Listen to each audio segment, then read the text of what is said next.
The focus for today is Power Automate and AI Builder. But what you will notice is every once in a while, I'll be talking about AI Builder as a whole because it's a separate entity by itself. And, granted that AI Builder does, we'll be talking more from Power Automate standpoint, but in some slides, you'll actually see that, hey, this can be done with Power Apps as well. So, it's a very overall topic. Who am I and what do I do? I'm an MVP and an MCD, so Microsoft MVP and a certified trainer. And that's my Instagram and my Twitter handle. I also have a YouTube channel. I release one video a week across the entire Power Platform. And if you just go to I think it was posted in the chat as well. But if you just go to YouTube and search for Daniel Christian Power Apps, Power Automate MVP, you'll find my channel over there. So just thought I'll throw that in. All right, but it was interesting. I think it was what Scott, he was talking about all the positions that were available. Forgive me if I got your name wrong.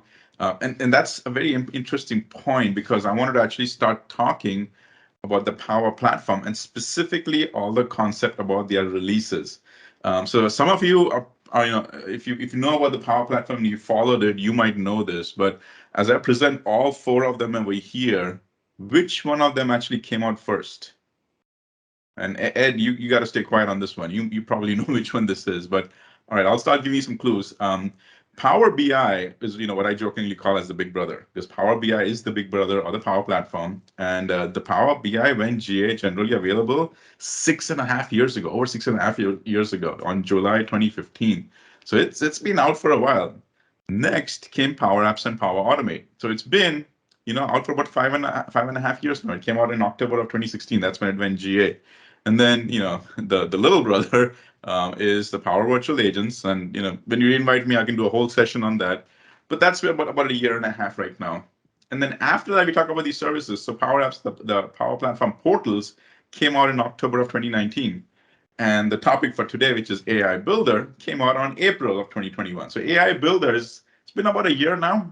So it's not new, but compared to the entire family, it's still relatively new. Now, having this in mind, if you see a job description that says using 10 years, looking for 10 plus years experience, I wouldn't apply for that job because they don't know what they're talking about and you don't want to work for them either. But at the same time, I've been an early adopter of Power Platform. I've actually been working with Power Apps now for 6 years when it was still in private preview. I have seen that thing grow.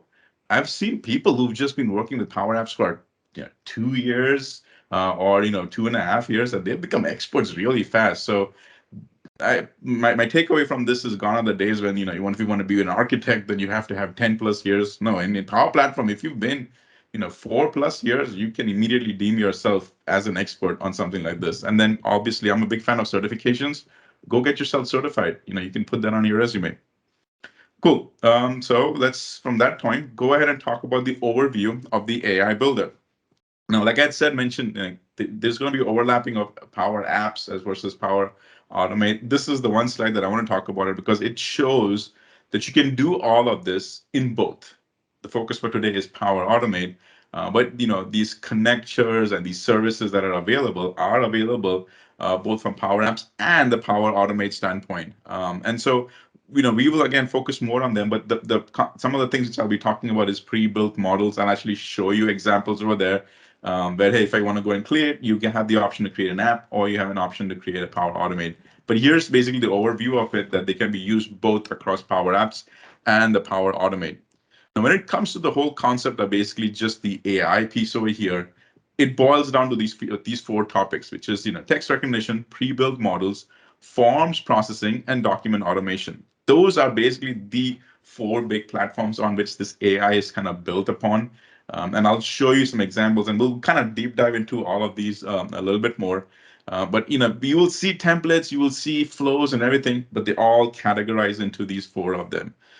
So as it comes to any of the AI intelligence for your business, it always boils down into these different types of categories. So first thing is you've got to choose what your AI model type is.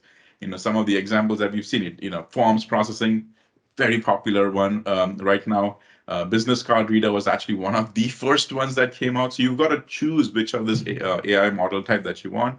Then you got to figure out what is going to be your connection to the data. Now, connection to the data is not so much on the AI side, but it also is where are you going to go and save that data? So it could be saving it into a Dataverse table. It could be saving it into a SharePoint list or a SQL table. That's where you're going to connect your data to. Then you're going to tailor your AI model. Tailoring your AI model means you can either use the out-of-the-box ones, the examples I'll show you, or you can also go ahead and customize your AI model to say an example of a Microsoft form, because Microsoft forms, the more examples I've seen with those and actually seen business cases, those do require some tailoring, because if you are building it for a very specific form type that you're using for your company or for working with a client, then they might have their own custom form, and that custom form will need a little bit more, training to actually go ahead and really get the good AI out of it. And so that leads me to the same problem is when you want to, the next question is when you're going to tailor to your AI model, you want to train your AI model as well. And so that means and giving it more examples, giving it more training, and then so on and so forth. And then finally, giving it some insights. Insights is always one of the great things that people see. They want to see, okay, how many times it was successful, what was the success rate on that, so on and so forth. That's where the insights piece comes over there. Now, the neat thing about which I like about the AI right now over here is the availability of these templates. There's quite a few of these templates available. And you can see in this screenshot, actually, I have, it breaks it down into these classifications, and it breaks it down into these available items that are there. However, these templates that were available, they were in June of 2021. So the ones which I took this update over here today, I took that screenshot. These are the templates that are available. There's definitely been a huge step up in the number of out-of-the-box capabilities that are available in the AI piece over here. So you can basically just click on it and start, using the ones that they've already built for you. And they also have the functionalities to go ahead and do some custom modeling. Remember that forms processing one that I talked about? That's another great example. See, the forms processing has that custom model over here. So there's both sides, of that. You want to, even the fact that if you want to start, after the session, you want to go and start playing with it, you can go into your Power Apps place or your Power Automate, and go and start playing with it. There's one little change that you have to do, which I'll talk about that in just a minute. But all said and done, these templates are there for you to even start testing and playing around with it. Even if you're not going to use it for any production, just go ahead into Power Automate, click on these things, and just test it and play with it. And we'll actually do some of them together. So now what I want to do is I want to actually go ahead and explore all these model pieces that are available. Remember those, the 4 big categories type that I talked about? So let's kind of jump into that and actually see some examples also. So the first big one is documents, and it breaks it down into these 3 categories of documents. There's forms, invoices, receipts, and over there's a lot of text recognition going on. So there's text recognition, and then they've actually gone ahead and created, when I say is Microsoft has created a whole category called business card reader because of its popularity over there. So here are those template types that are available. As you can see, the form processing one has its custom model over there. And here it'll go ahead and give you all other things along with it. So for example, when you want to go and do text recognition, there you can actually do some sentiment analysis, like put some text in, go ahead and play around with that and just kind of start, testing it. So what I'll do is I'll actually, switch gears a little bit. We'll jump straight into our Power Automate, and we'll do a little bit of testing and playing around over here, because we just talked about, the forms processing, the business card over there. So let's actually play with some examples. But the first thing I want to do is I want to talk about this one little change that you may have to do to start playing with this in your tenant. And your tenant may have already, may not need it, but if you don't see the functionality for the Power Automate, you come over here and you don't see any of the AI Builder functionality, what you have to do is either if you are the Power Platform admin or you reach out to your Power Platform admin and you say, hey, I need this feature turned on. What that means is that you go either from the Power Apps or the Power Automate side, you go to the top right, you go to settings, you click on Admin Center. When you come to the Admin Center, these are your environments. You need to tell them very specifically which is your environment that you want to play with. And once based on that, they will actually go to the environment. So I'm going to now pick one of mine, like the model-driven stuff. That's an environment of mine. I click on it. I'll go to the settings, and then in the settings, once it's loaded, there is something called as products. In the products, there is features, and in the features, there is the AI Builder. Now, right now, I'm noticing in all the newer tenants, all the new environments, it is by default turned on, so you won't even have to do it if your environment is new enough. But there are some really old legacy environments. Actually, I have one environment which is now almost 6 years old. Over there, some flaky things happening once in a while. But most of the time, I would say 99% of the time, it will already be turned on over there. Just something to keep in mind. However, there is this one twist to this. The twist is these work only for dedicated environments. What do I mean by that? Well, here, see, these are my actual Power Apps environment, Power Platform environments. So I come in, here's my production one, here's my sandbox one. Here is the environment that is generated from my Microsoft Teams. You know that environment where you get only 2 gigs worth of data, you generate that into your Microsoft Teams. Well, that environment, if you come over here, you click on it, looks almost the same. You go into the settings, almost the same, but over here, I don't have all these features and functionalities, at least not all of them. When I click on the features, there you do not see this option available to do with the AI model. So your takeaway from what I showed over here is that all of this nice fun functionality with the AI piece for the ones you're talking about right now only works in your Power Apps and your Power Automate as standalone ones over there. They do not work in the Teams integration piece, at least for those environments right now. Just something to keep in mind on that. All right, I just thought I would call that out because that's one of the big things that you say, well, I have an environment, it doesn't work. I said, well, that's probably because it's a Teams environment. Cool. So let's actually jump into this is my Power Platform, specifically my Power Automate. And if this is your first time, you will log into your Power Automate site, or if you went into your office.com, you click on the waffle icon on the top left, and you click on Power Automate, and this is where you show up over here. On the left side, you will see AI models, or you see AI Builder with all their options over here. You go ahead and click on models, and this is where you can just start coming in and playing with it, a whole bunch of them. So the examples that I talked about, were all of these different models and features and functionalities available. Well, just to see that, you go up to this top left, which is plus build a model. When you click on that, voila, all of these models are available over there for you to just go and play around with. In fact, you can go ahead and even click on a watch this 90-second video. And just out of curiosity, go watch that video, see if you can recognize that voice over there. I'm just giving you a hint. The person who's talking is an awesome guy. Go watch that video. I won't tell you who it is. It was actually me. I helped them build that video over there. Shameless plug. Shameless. Well, you see, I didn't get paid for that though. Yeah, might as well plug it. I know, but it was in fact some of the slides that I showed you. That's what I used it for their video over there. But anyway, I digress. The context over here is how can you go ahead and start playing with some of these examples. And the ones that we talked about was documents processing. Specifically, we talked about forms. Yeah, we've talked about these ones, the forms invoice, the business card reader. So at least let's take 2 of these examples. I want to take the forms and I want to take the business cards. So when I come over here, I see a bunch of these options. What you can do is you're by default selected on all, but you can break it down. You can categorize it. So that makes it just easier for you to focus on. And see, this is how I was able to break it down into those sections that it kind of, it breaks it down into basically documents, text, structured data, images, stuff like that. So what I'm going to do is I'm going to actually go ahead and click on the business card reader. And I want to walk this with you because it's that easy to just even play with it. That I click on it. And when you come over here, it's got some examples for you, which is pretty neat. But you have the option to upload a new one just to see what it does. So let's do one of those, right? I'm going to click on that. And I'm actually going to go and pick one of my business card examples that I have. And here's one. So this is a pretty, there's a lot of information on this business card. And if you look at it, say, well, it looks like a business card, but let's assess it.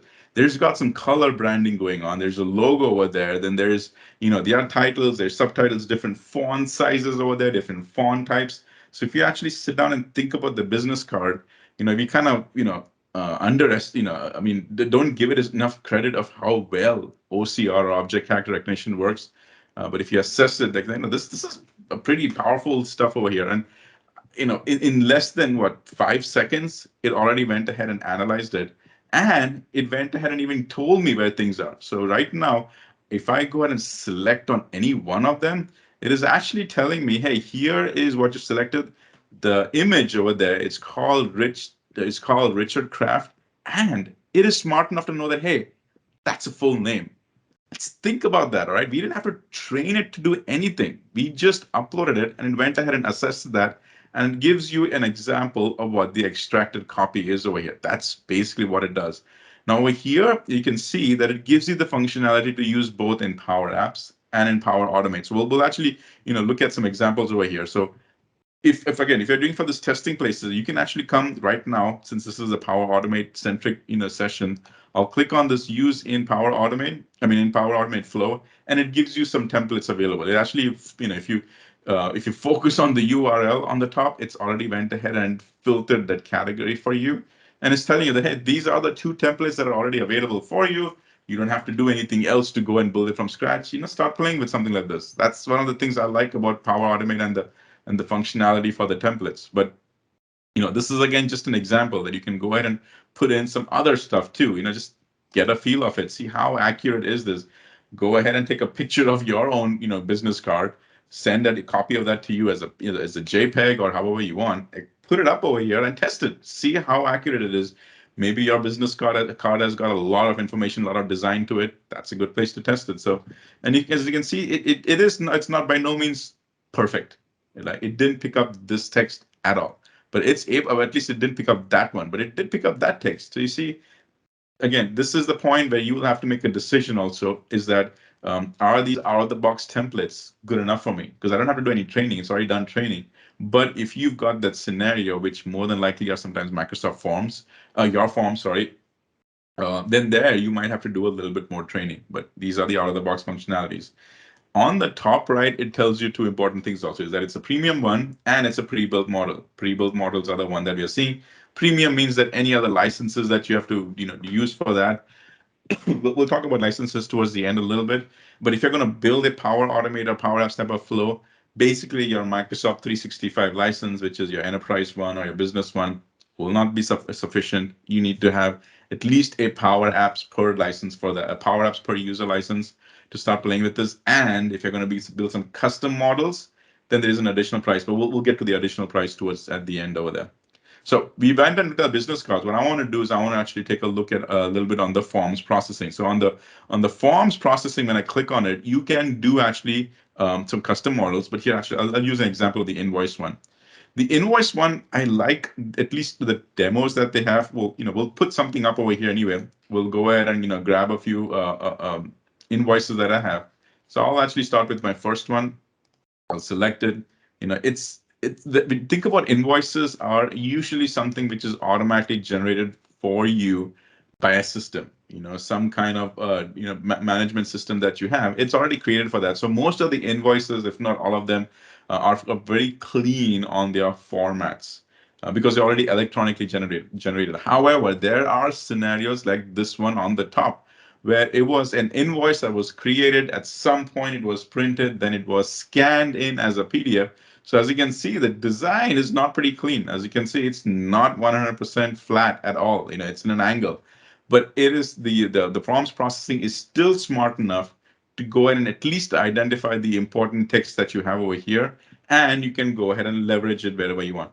Now, notice on the bottom right, this functionality is not available directly inside Power Apps. It only comes with Power Automate, so which is using in Flow. So if I click on Power Automate Flow, it actually goes ahead and creates a flow for you. It's got something already built like that, which is why I intentionally click it, because this is one of my favorite demos to see anyway. So it's, just to go back over here, if there was something to do with Power Apps, you would have that functionality. It would tell you right there that, hey, you can leverage this both in Power Apps and Power Automate. However, this doesn't mean that you cannot absolutely use this in Power Apps. No, you can do that. A quick example would be use your app to go ahead and build an image or something. Go ahead and send that image to Power Automate Flow, which literally will be this flow, and then you can send that data back to Power Apps. So it's not that it's like, man, you can't go ahead and use Power Apps. No, you can still use Power Apps. This template, this pre-built model, only gives you the flexibility to use Flow. So that's the only thing. But while we are in here, let's go take a look at least spend a few minutes looking at this flow over here. All right. So it was a pre-built template. I didn't have to do anything. If there was anything I had to do, was basically just make sure that my environment already has these connectors ready. That's all. Because sometimes your environment might have some DLP policies, data loss prevention policies. You may not have allowed all these connectors to be available for your environment. That's the only additional work you might have to do. But if not, if your environment already had these connectors, then there's literally nothing else. All you have to do is click on this continue, and it's gone ahead and generated this Power Automate flow for you, and it's actually pretty good flow. I mean, this is one of those virtual buttons ones. So if you have your phone with you and you've got Power Automate already installed on it, then all you have to do is actually just open up Power Automate, go to that floor, click on it. It will allow you to go ahead and update this invoice file, whatever it is, image, JPEG, runs through all of this, and then sends you an email with all this information. I mean, this is a pretty good flow. I mean, if you think about it, it's besides the fact that it has a trigger and everything, it's already gone ahead and created an HTML image for you, goes ahead and grabs your profile, so it gets all this information about your email, and then sends it to you like that over here. Now, you might be fine with just sending this as an email. Maybe go ahead and get do a get manager one, so you can get your manager also copy over here. But then from here on, you can just add additional steps and do whatever else, because the data is already created. Go ahead and put it into another one of your systems, some kind of data management systems. But the main amount of work has already been done where you buy this template and then you can go and play on that. So I see this as a building block for a bunch of other things. Like the main work is already done. People have used this template so often. This one usually gets changed. It's the trigger which can get changed, and what you do for the piece over here, trigger, is completely up to you. You can go ahead and leverage it from an app. You can go ahead and leverage that as a Outlook, email that you're monitoring. So many options, and I've actually scenarios that I've seen. The inbound emails was one of the big ones over there. Otherwise, you use Power Apps, but this is one of those examples that I always like to show, is that this is how the Power Automate was generated. I didn't have to build it. The template was already available, and then from here on, you can do whatever else that you wanted this piece over there. So that is how we came across specifically from going ahead and using the functionality of documents. All right. So we'll now move forward a little bit on the text analytics side of it. The text piece over here kind of classifies into these three categories, and you can also see all these templates and pieces are available over there. There was the analysis and classification, language detection, and there's also the piece for the extraction. So a couple of important tidbits over here that I always like to talk about is that as far as the analysis and the classification goes, it basically goes ahead and tells you whether the information that was put over here when they've analyzed it, is it a positive, is it a negative, or is it a neutral? What is the sentiment? What was the mood of that text? Was it a positive thing? Was it a negative thing? Was it a bad thing? Or was it just like a neutral thing? Like, wasn't a bad or a good? It's just neutral over there, and it gives you based on percentages. That's how it will do on that. Language detection has actually just exploded in the last year and a half, is what I've noticed. Uh, right now, I mean, so just so that you know, the back end of this uses the Azure Cognitive Services. The main, the AI machine of Microsoft is the Azure Cognitive Services. And specifically, the language piece of Azure Cognitive Services right now already has the capability to diagnose and detect 115 languages. And that's like right now.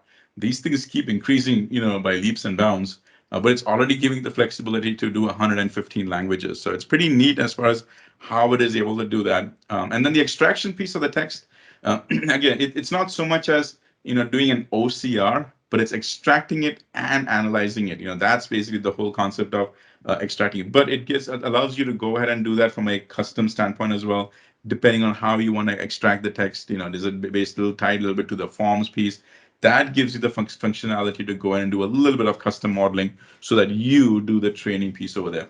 So this is actually a good time for me to even go and show you some demos on that. So let me just switch over to right back over here. So we'll go now to our text piece, and in our text piece we'll go to this sentiment analysis again. As you can see, this functionality can be used both in Power Automate Flow and also can be used in Power Apps.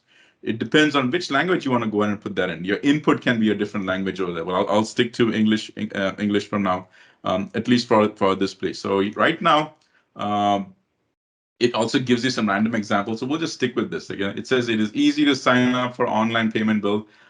I'll let it randomly select something else. Then I'll go and click on analyze. So when it analyzes, it says that, hey, this sentence, which is my device stopped working after 2 months, it is negative. So that can be a bit of a problem. Now, I'll tell you, as far as this is AI, right? So it's not something that is as smart as you. So the one time I have noticed, I wouldn't say it's completely wrong, but it's not accurate, is the double negatives. So what we'll start to say is that, I love my new iPhone, right? Let's just say that. We'll go ahead and analyze the text, and it says this is 100% positive. And now let's go ahead and start messing with it. So let's make sure I get this. Say, I do not like my new iPhone. All right, do not like my new iPhone. Let's go and analyze that. See that? I do not like my new iPhone. So it's two negatives. Two negatives cancel each other, make a positive. But you see how that happens over here?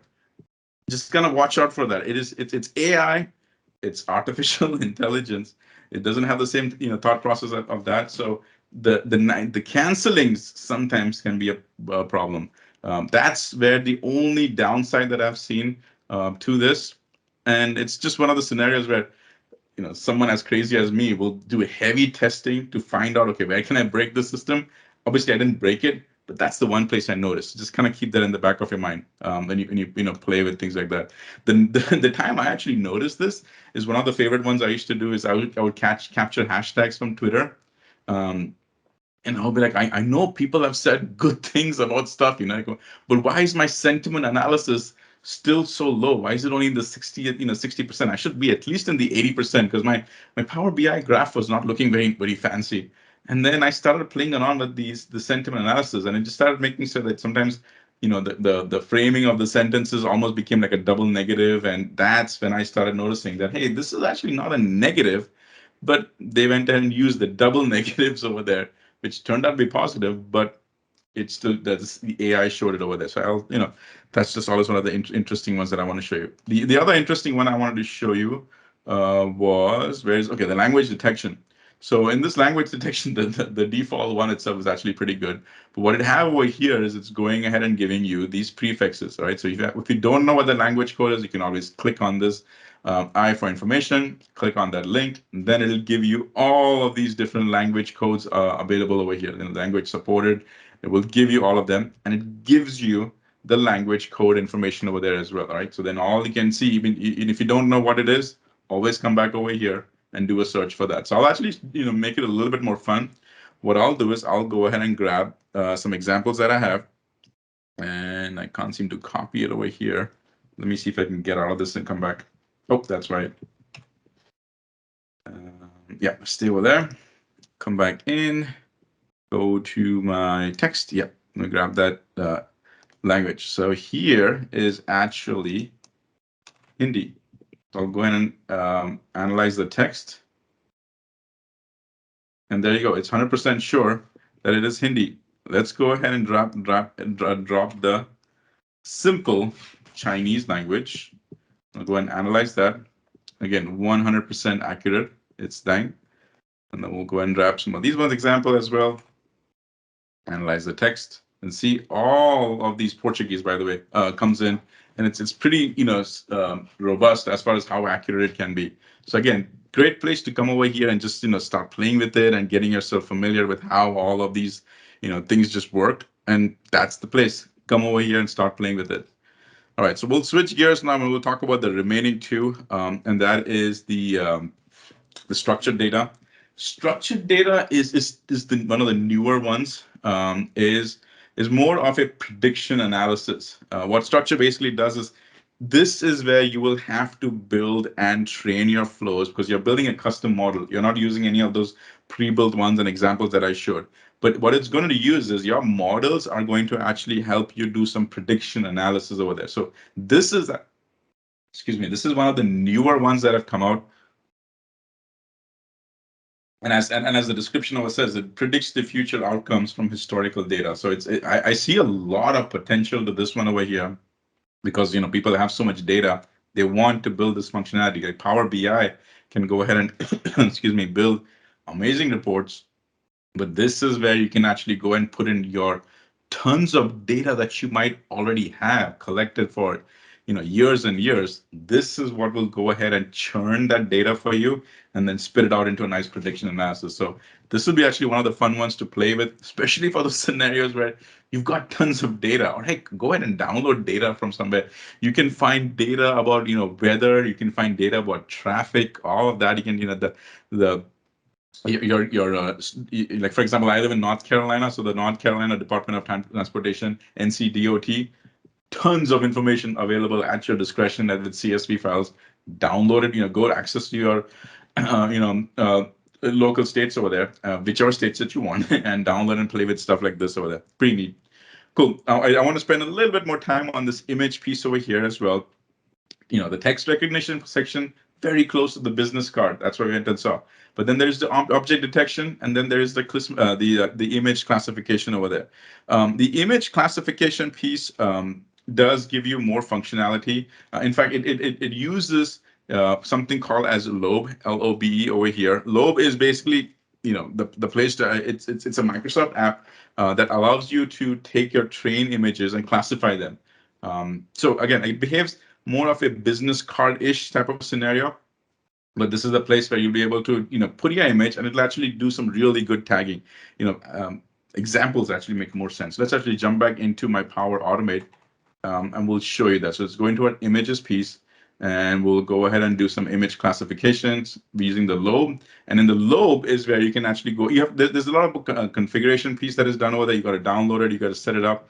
So we'll actually switch that one, and we look at this one. This is one of my personal favorites as well. This doesn't care if it is a nice, clean electronic form. It doesn't. It just says that, can I go ahead and identify any of these images? And you can see some examples. I mean, this was a very simple, not a pre-planned or anything like that. It was just a simple picture taken by your smartphone, your mobile device.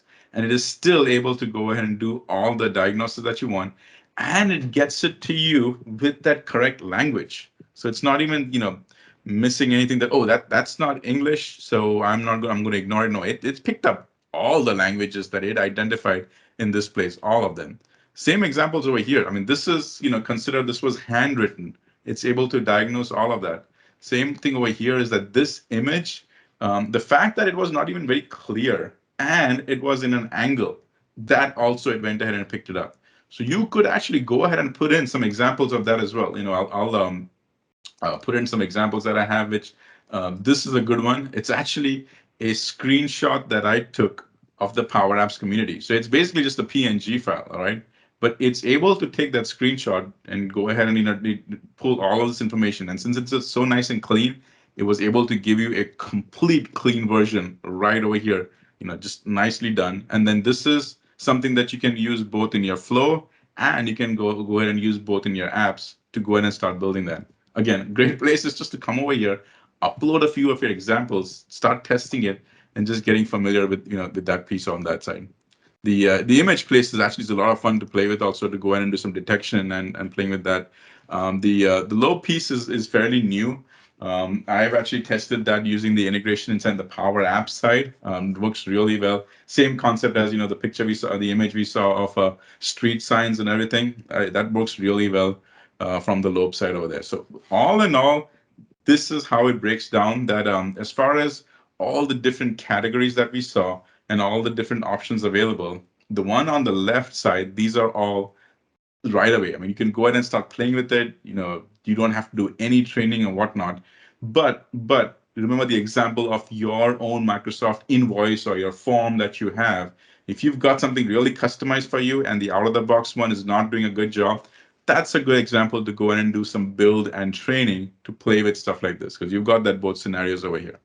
So what I want to talk about is now, I know we are, how are we got on time? Okay, well, I want to talk a few important things over here. And one is the capability for trying it out. So when you go and try it out, there's links in my slide deck, which I'm going to hand over. You can go ahead and actually go and put these links to start playing with them. So the example of the links I have is you take it in, you go ahead and paste it in. This is actually the link which is in the slide deck. Is you've got the functionality first to go ahead and enable your tenant. I've already shown you all of that. You go ahead and start playing with it. And you've got to go ahead and enable your own environment, and keep in mind that it doesn't have, it doesn't work for the Teams one. After that, when you want to start trying it out, there are a bunch of tutorials available for that. The first things first is you've got all of these lessons available in Microsoft Learning. You've got these modules that you can start playing with it. The other things that you have is you've got a overview place, and again, all of these links will be provided to you, is these places to start, learning how to do AI. So this is the first one that I just showed you, learning paths over there. You've also got hands-on lab with sample data. So when I click on the hands-on lab, actually, it's going to go ahead and take you to a place where download that. It's basically your, how you done app in the day, flow in the day. This is basically the AI builder piece in the day. That's basically what it is. And then these are another great places. They work with some of the sample data. So some of the examples that I showed you, I went and actually grabbed it over there. So if you don't have examples, come here, grab these examples because you can go ahead and at least start playing with it because they're available for you, at your discretion over there. So this is basically that piece over there of the tutorials. Now the last thing I want to talk about is from the licensing standpoint. So let's actually go in and talk about it. I'm not going to talk about how much you have to pay and what are the tips and tricks. No, that's not the idea over here. What I want to tell you is that with your existing license over here, which is whether you have a Power Apps plan. Let's take it for I'll give it to you flat. This will not work with your M365, existing M365, whether you have an E3 or an E5 or a business license. This doesn't work with that. You will have to have any additional license. But the one that you want to go and scroll all the way to the bottom is the AI Builder. This is the additional license that you will have to have. And even this sometimes gets a little confusing. It's okay, I'm buying this $500 per unit per month, but what is it? What all do I need? How do I understand how this thing works? For that, Microsoft did actually a really good job, and they went ahead and gave you this AI Builder calculator, and they've broken it down into the different ones as well. And here is where you go ahead and expand that. Again, all of these links will be in the slide, which you'll have a copy of. So just sit back and enjoy. And you get some examples of it. So this calculation of the AI Builder piece is actually one of the things that I really like. Is that a company has 300 salespeople, each of whom typically add 15 contacts to the prospective customer database per month. It will require 1 unit of the AI Builder. That unit of the AI Builder is each of these units. The one for the business card reader, the one for the classification, all of that stuff over there. See these examples, this over here and all how it works is more helpful to me than the actual that one page for the licensing. So I don't get too distracted at that one side over there for the licenses. Come and focus over here. Come do some estimation, and then you can figure out exactly how many licenses and what kind of licenses and things like that. So that's basically the license estimator piece that I talked about. Finally, I just want to talk about some of the learning resources that you have. A lot of these links, we actually went ahead and talked about that. The guided learning is the piece of all um, the Microsoft Learning modules that I talked about. And then you've got examples. Like I've gone ahead and even put some videos that you have available about invoice, specifically the invoice processing, because that's been one of the excuse me, heavy uses of AI Builder. And there's also the whole concept of using the pre-built models, some of the demos that I did to you. And then finally, you're in for a treat because this Friday, my buddy and I, Reza and I actually have our session. We have an R&D show. We do it once a month. And this Friday, we have Joe Fernandez. He is the product manager from Microsoft on AI Builder. He's going to actually share, he will do an oversight. So he'll actually cover so much more in detail than I will.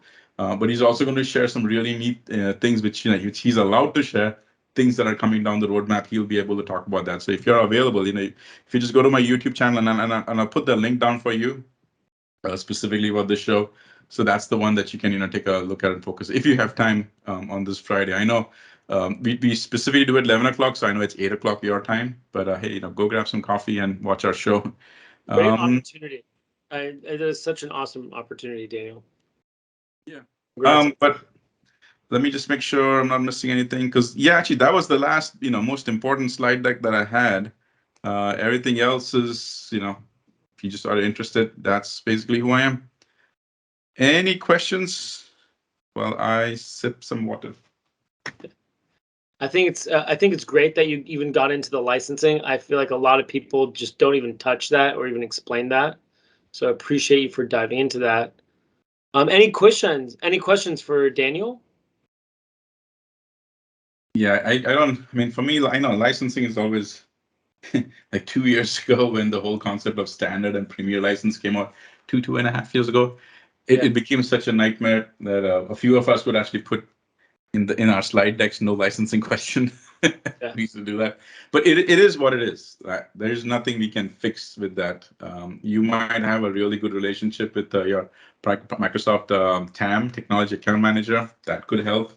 But I always do comparisons, like, for what you're getting over here at this price, go take a look at the competitors. You will happily come back seeing that, this is actually a really good pricing model for all the things that you can do. And remember the fact that you pay for this, and then you have the access to put low to no code, and then you can customize the heck out of it, but however you want it. If you go buy other devices, you are so limited to what you can do, or you may not be able to do anything. So, compare it that way. It'll all start to make sense. Yeah, this whole this like the value driver of Yeah. using AI builder is a conversation I have, very often with organizations. And frankly, I wish it's still not an easy one to have, and because AI is still such an amorphous idea, I think, for organizations. But Microsoft, for the price you're paying here, for us, it's no brainers because we know how much work it takes, Mm. or like, and how expensive other tools are. But there is still a steep hill to climb, I think, to getting business stakeholders to sign off.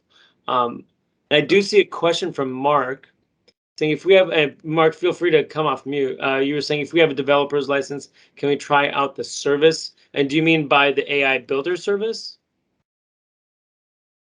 Yes, basically to be able to try this out. So I think the developer license I'm talking about, where you're able to create and have access to creating your own environment. And for me specifically, it allows me to go in, and I don't have tenant admin capability. So, but in this environment, a dev environment, I'm able to do that. So I guess my question is, if I want to try this out, could I go into that dev environment, and Mhm. is it something that I could try? With your Without, the dev license, you'll at least be able to come into your environment, and start at least playing it with these simple things over here. You won't be able to do in the custom ones, custom modeling, because over there you start going into and getting units and models over there. But this you can start playing with the dev one. Yeah, you can, even if you have your own environment, in your own tenant. You can spin up an environment which will last for at least 30 days, because it'll end after that. You can play it over there. But with your development one, yeah, you can definitely do that. It'll just, you only might have a limitations. You will have only limitations of 30 days to do that. That gives you a month to play with. That was Mark. So Brent also had a how well does the custom form work on financial statements? The only thing I've seen about the financial statements is sometimes those financial statements are just pages and pages long. That's the only limitation I've seen. Like I've personally tested a few of those, but your financial statements, if you're like my monthly, my banking financial statements, usually 2 maybe 3 pages.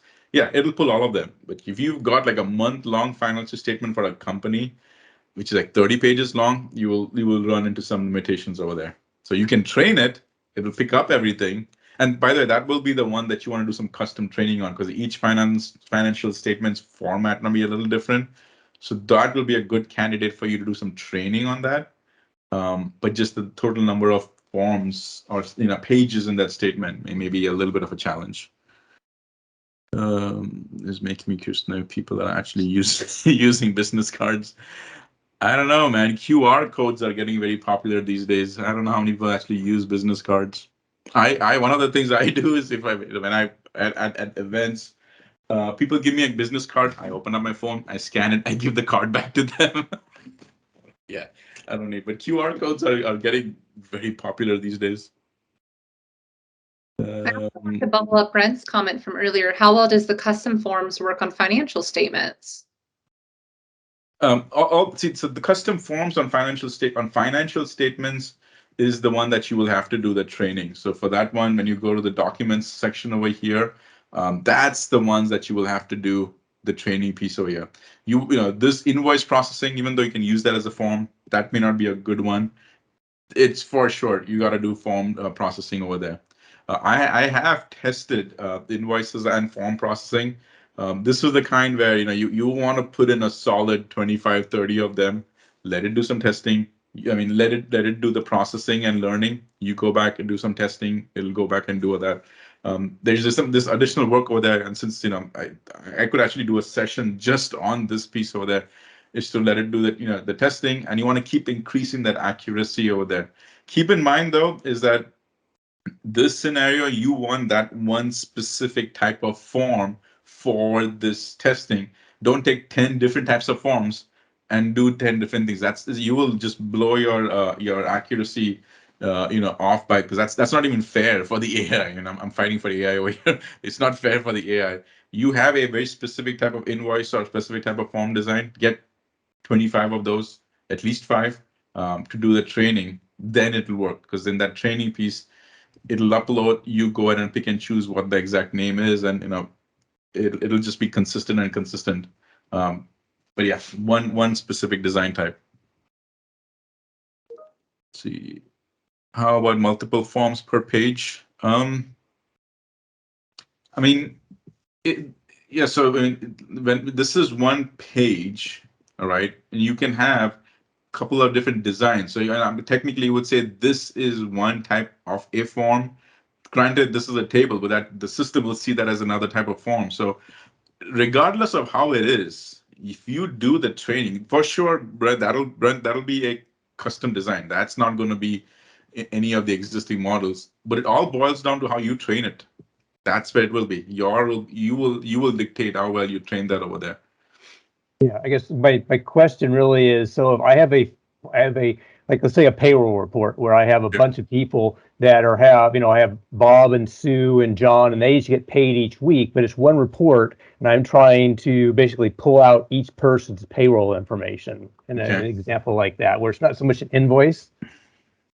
Yeah, I mean, I would honestly have to take a look at it, and do a little bit of training to see uploading it, because if you're able to export that and you have an electronic form, that's another thing. If you have an electronic version of that form, then that is going to lower any of the possibilities for mistakes. Forms which are scanned in by a PDF, they are not always accurate, but if electronic forms will be a little bit more accurate. But after you've done a few training cycles and it's still not accurate, then you may not want to go in this direction, because if you're able to pull it from a system, try to reach out to that system through an API or something. Just kind of play with that form. This is the scenarios for these that I've seen a lot are these invoices that come in from different customers. It's their invoice, but they had it as a paper, got signed by somebody. Those are good scenarios over here for that type of scenario. All right, thank you. Let's see. Sorry, I missed. Am I allowed to use this at a per user plan? So Adrian, no, you're not able to use this with the per user plan. You are able to start coming and playing with it. Like all this testing, some of the sessions that I showed over here, at least go and start doing the testing and the playing. But moment you start wanting to do your own custom training, any of the custom models that you do, that will not work with your per user plan. That will have the additional license piece assigned over there. So if the report is soft copy, you can skip the AI part. Okay. Sorry, I was in and out. Totally. I'm just scrolling now, making sure we didn't miss anything. Business card reader, we saw that. Forms. Yeah, and Curtis, you're right. If it was available for Teams, everybody could create AI. So, yeah. Teams has got 2 gigs, right? I think it's not so much as what they would allow and not allow. They were just very cautious with that 2 gigs, because 2 gigs is all you get. And the moment you start factoring in all the data storage capacity that you've used for the processing of the AI, it starts eating off that 2 gig space, So I personally think for now, not putting AI and all the processing over there is good, because that gives me more of that 2 gig capacity. All said and done, honestly, it's you are only allowed 1.75 gig. The moment you create a Teams, it says 2 gigs, but 250 megs is actually used just for all the plumbing work that it does. It'll create tables for you, because that's where it goes in store. So technically, it's not 2 gig; it's 1.75 gig, but it allows you up to 1 million rows of data, if whatever data it is. So that 1.75 is still pretty good. Is it available with Logic apps? So you're saying, can you use our Logic apps and go ahead and make any of the connections to this? I would say yes. You would have to create your own Logic apps, because remember, the connectors are the exact same. So you can go ahead and build it with Logic apps. Use some of the templates as an example, because at the end of the day, if you think about Logic apps, it's the triggers, right? The triggers is what usually changes you. In Power Apps, it's when you go in the user's changes or creating items is what creates the main difference over there. I mean, there's obviously some other stuff you can do in Logic apps, but in Logic apps, how many types of times it runs per calls that you want to set it on. That's the main thing in Logic apps. So all the other fundamentals between Logic apps and Power Apps, Power Automate is the same. Same connectors you can use over there as well. But the only thing with the Power Apps was they had templates available, and some of the examples that I showed is you clicked on that link for Flow, it already created that template over there. So will the pricing be any different with Logic apps? Naveen, I'm not 100% sure on that piece. I haven't looked at that yet. I don't want to make any assumptions on that. That's something we'll have to look at it separately. Again, it's just because of Logic apps pricing is completely different to begin with. It's not how many API calls or all that. It's completely different. So I'm leaning towards yes, the pricing will be completely different for that. But yeah. What else we got? I think Curtis was asking, what is a great example of using language detection and translation? Language detection. My personal one has been hey Curtis. Personal one has been a lot on picking up information from social media. Any other places where to pick up from social media. You can use this in your internal enterprise social media as well. I'll give you examples. I know that there was POCs that were done with picking up Yammer conversations. So you can pick up Yammer, because Yammer doesn't have that built-in functionality where it's constantly doing sentiment analysis of posts over there. Well, this is a great example. Go ahead and get all the posts on Yammer or Twitter are triggering stuff like this, and then pull that stuff. Now, depending on which, I mean, Yammer is also such a big example of can be used cross-country price-wise. So someone from this country, like if it's an international company, somebody posted something in a different language. Well, you can use stuff like this, right? I bet HR would love this. Or be super scared, like, oh my gosh, what are people been saying? And we had no idea. Yeah. I mean, AI is powerful, but remember, like that the 2 negatives make a positive. that example, that's actually one of the examples I intentionally show that hey, it's still AI, so it's still growing. Right. I think we have to take it with a grain of salt, right? It's not going to be 100% accurate. You have to grow with it, right? And so setting that expectation, especially for business stakeholders, like, this isn't the silver bullet, and you just got to give it time. But that investment, even in that 5 to 10 to 20% in of efficiency or added capability, if you continue to invest in it, it will be worth it. But for those that just don't see the value in it from the start and don't invest in it, they're missing out on a large competitive edge, opportunity. And also a little bit of simplicity to it. I mean, granted, there's a little bit of work involved. You have to get the connector set up. You've got to go ahead and do, flows, or you might have to tweak it. But again, this is very low code.